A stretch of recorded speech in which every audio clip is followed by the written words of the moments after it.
satuin mereka. Oh, tapi bandnya sendiri nggak masalah sebenarnya. Nggak terlalu jadi masalah. Nggak sampai belum tentu juga antara bandnya. Jadi kadang satu kubu pun masih bisa ada sub kubu. Oh, oke. Jadi nah ini lucunya gini. Jadi di dalam satu kubu tuh ada satu atau dua band pentolan jagoan mereka. Dua band pentolan jagoan dalam satu kubu ini bisa saling bersaing. Yang ini punya dia punya masa sendiri, yang itu punya padahal masa satu sendiri. kubu. Iya. Kayak hardcore. Nah, waktu gua mulai bikin acara ini, kubu hardcore itu pecah gara-gara gua. Kayak gitu. Iya. Jadi gua menilai setelah melihat mereka latihan, band B ini yang lebih bagus mainnya. Ke mana-mana di mata gua. Nah, jadi ada sebagian yang nggak terima kenapa gua pilih band itu. Padahal lu kan semata-mata hanya karena gua nggak pilih kasih gitu loh ya. Gua nilai itu adalah yang paling bagus ya, mewakili genre lah. Gua masih belum ngekubu waktu itu kan. Setelah itu baru gua nggak, ini bukan genre doang, bukan sub genre doang, ini kubu udah, pasukan udah gitu. Jadi kayak misalnya apa ya waktu itu, setahu gua hardcore apa black metal tuh udah punya. Jadi mereka bikin keanggotaan malah sebulan tuh bayar 2.000 perak atau berapa? Itu bisa sampai 500.000 anggota. Mereka bisa saweran tuh terus bikin acara sendiri. Alat sound hancur atau gimana, bodo amat. Jalan sendiri gitu aja. Event, yang datang ya mereka sendiri yang terdaftar itu gitu loh. Jadi kesannya udah menimbulkan apa yang namanya. Jadi orang mau datang itu dia orang luar jadinya kan. Kesannya pasti gitu kan. Itu salah satu juga yang awal-awalnya waktu gua bikin acara metal. Berarti yang main di situ hanya kubu-kubu, satu kubu mereka. Bisa kubu dia aja. Jadi di kubunya itu ada 3-4 band. Paling dia undang entah dari mana yang subgenrenya sama. Kayak gitulah kurang lebih yang gue lihat. Jadi ketika gue bikin satu acara yang 7 kubu besar Medan harus main bareng, masing-masing kan nggak mungkin terlalu banyak band main kan. Jadi misalnya black metal, satu band ini kalian wakil siapa nih? 1-2, gue lihat deh. Mereka latihan, gue lihat, terus gue pilih kayak gitu. Itu yang gue lakukan. Gue milih itu bukan maksudnya apa-apa, bukan mau iniin kubu, bukan gitu loh ya.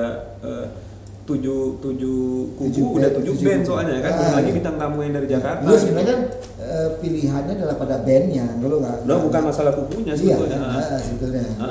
Dan begitu gue dijelasin kak sama anak-anak, di sini tuh kayak gini sudah keadaannya. Jadi gue jujur aja waktu itu awalnya agak bingung, gimana maksudnya. Jadi gue misalnya harus ada dari subgenre black metal yang main, ada kubunya black metal, lu harus milih dari kubu itu. Gitu. Gue temuin dong siapa kepala-kepalanya gitu kan. Ternyata anggotanya tuh bisa ratusan orang, ada yang sampai 1.000-2.000 orang pun ada gitu. Nah kayak yang subgenre yang agak ada gedean misalnya kan, kayak hardcore agak ada populer waktu itu. Lebih banyak band yang terwakili di dalam kubu tersebut gitu loh ya kan. Jadi ya daripada terlalu banyak band dan akhirnya jadi enggak ini, gue bilang ya udah masing-masing kubu satu band deh. Jadi nanti ada 2 atau 3 yang bintang tamu yang dari luar, misalnya dari Jakarta. Udah 10-11 band main cukup, gue bilang. Jangan terlalu banyak-banyak, tapi kalian masing-masing yang main ini puas mainnya.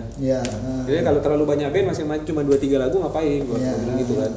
Nah di situ timbul banyak masalah. Kebetulan gua saat itu pun rada dalam tanda kutip ikut kayak preman lah guanya. Ya, jadi dalam konteks gimana gua mau ceritain di sini ya. Ya pokoknya gua kayak gitulah. Gua punya ya akhirnya agar ada main ini gua ancam aja mereka. Ya, kalian kalau ribut atau gimana? Itu ketegasan. Lu kalau ribut gua habisin, gua gituin aja. Akhirnya itu gua ngomong kayak gitu. Itu bisa jalan salah satu solusi lah. Mereka takut mereka. Tapi yang situasi kayak gitu terjadi di Jakarta juga nggak? Era itu. Itu kan di Medan. Ketika gua di Medan waktu gua ke Jakarta. Jadi gue udah ninggalin dunia kepremanan kayak gitu lah ya. Gue nggak mau karena waktu di Medan tuh gue mikir gila, gue ini musisi gitu. Ngapain gue kayak gini gitu. Maksud gue tuh mau bikin acara ini buat komunitas, buat anak-anak bandnya, bukan mau sok jago atau gimana gitu. Nah ketika gue ke Jakarta, gue sempat berpikir apa di Jakarta yang gue kan gue belum lama di Indonesia ya, ngomong pun masih ngaco gitu, bahasa Indonesia gue masih ngaco. Jadi apa namanya? Gue sempat berpikir apakah Jakarta kayak gitu juga. Jadi cuman ternyata Jakarta ini terlalu gede. Oh jadi waktu lo dateng, lo nggak lama di Jakarta langsung ke Medan ceritanya gitu. Gue waktu di Jakarta itu kan gue di Potlot tuh gue kerja bareng Pai sama Indraki, ya kan, ngerjain produksi.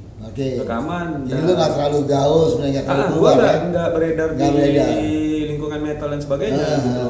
Malah di luar dari Potlot sebenarnya di mainstream jadi. Ya kan teman-teman gue bukannya anak metal malah gitu. Anak metal yang gue kenal ya kalau nggak rotor, anak-anak rotor. Ya Suckerhead udah itu aja. Di luar itu nggak ngerti gue. Mulai di Jakarta ya. Begitu gue di Medan baru terekspos karena mau bikin acara tadi kan baru tahu. Jadi ketika gue apa namanya udah selesai urusan di Medan, gue balik ke Jakarta dan Krismon lagi parah-parahnya, hancur-hancurnya, Potlot pun udah nggak ada.